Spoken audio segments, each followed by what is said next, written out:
আপনারা সবাই কেমন আছেন? আমি লীনা আমেরিকা থেকে এই ভিডিওটা বানাচ্ছি।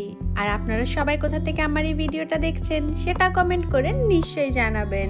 আজকে সকালে ব্রেকফাস্ট করে পরে এখন আমরা চলে এসেছি গ্রেট স্মোকি মাউন্টেনে, যার একটা সাইডে আমরা কালকে গিয়েছিলাম ঘুরতে, সেটার ভিডিও আমি এখানে শেয়ার করেছি। আর আজকে সকালে যে ব্রেকফাস্টে গিয়েছিলাম সেই ভিডিওটাও শেয়ার করেছি, আপনারা সবাই নিশ্চয়ই দেখবেন। এখানে গ্রেট স্মোকি মাউন্টেনেরই একটা জায়গার নাম হচ্ছে কেডস কোভ, যেখানে আমরা এখন এসেছি এলিজা অলিভার কেবিনটা দেখতে, যেটা 1866 সালে এলিজা অলিভার নিজে বানিয়েছিল। পুরো বাড়িটাই কাঠের। এখানে সাধারণত বাড়ি কাঠেরই হয়, কিন্তু এই বাড়িটা বেশ অনেক পুরনো। আর এখান থেকে বাইরের ভিউটাও খুব সুন্দর দেখাচ্ছে। তো এটা এখন একটা হিস্টোরিক্যাল প্লেস হয়ে গেছে, তো এখানে সবাই ঘুরতে আসে, ফটো তোলে। তো সেই আমরাও ঘুরে পুরো এই বাড়িটা দেখছিলাম। ছোট্ট এই বাড়িটার ভেতরেই আবার দেখি ওপরের দিকে একটা কেবিন বানানো আছে।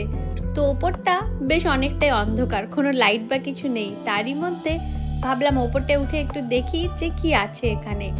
ওপরে দেখলাম যে থাকার জন্য আরো একটা ছোট কেবিন বানানো আছে, বেশ অনেকটাই লম্বা আর অনেকটাই জায়গা আছে এর মধ্যে।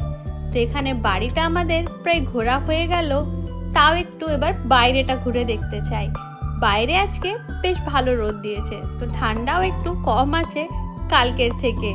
আর এখানে এসে পরে খুব ভালো লাগছে, খোলা মাঠ, তার উপরে আকাশে বেশ ভালো রোদ, আর তার সাথে এই সুন্দর দৃশ্য।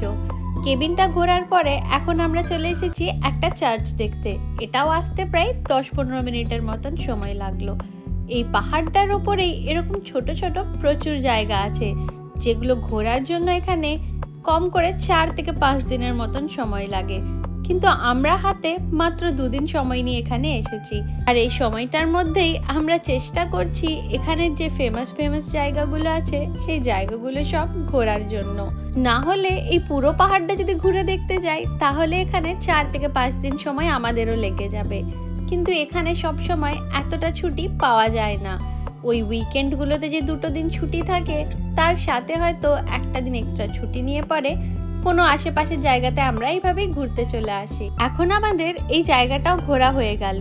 দিনের আলো থাকতে থাকতেই পাহাড়ের ওপরে যা কিছু ঘোরার আছে সেই জায়গাগুলো সব ঘুরে নিতে হবে, কারণ অন্ধকার হবার আগেই আমাদেরকে পাহাড় থেকে নিচে নেমে যেতে হবে মেন মার্কেটে। বাইরে বেরিয়েই দেখলাম যে এখানে একটা কবরস্থানও বানানো আছে, আর এই পাশে বানানো রাস্তাটার উপরেই যেন হেঁটে পড়ে সেই জায়গাটাকে দেখা হয়। আর যেখানে কবরগুলো দেওয়া আছে সেই জায়গাতেও যেন কেউ না ঢোকে। আজকে এই পাহাড়টাতে আমাদের ঘোরার জন্য যেগুলো লিস্ট করেছিলাম সেই 2 জায়গা আমাদের এখন ঘোরা হয়ে গেছে। আর তার সাথে এখন প্রায় দুপুর 1টাও বাজে, সবারই খুব খিদে পেয়ে গেছে। তো আমরা এখন এবার এই পাহাড় থেকে নিচে মেন মার্কেটে নামবো। তারপরে আমাদের আরেকটা জায়গা যাবার প্ল্যান আছে, সেই জায়গাটাতে যাব এবং আপনাদের সবার সাথে সেই জায়গাটার ভিডিও শেয়ার করব।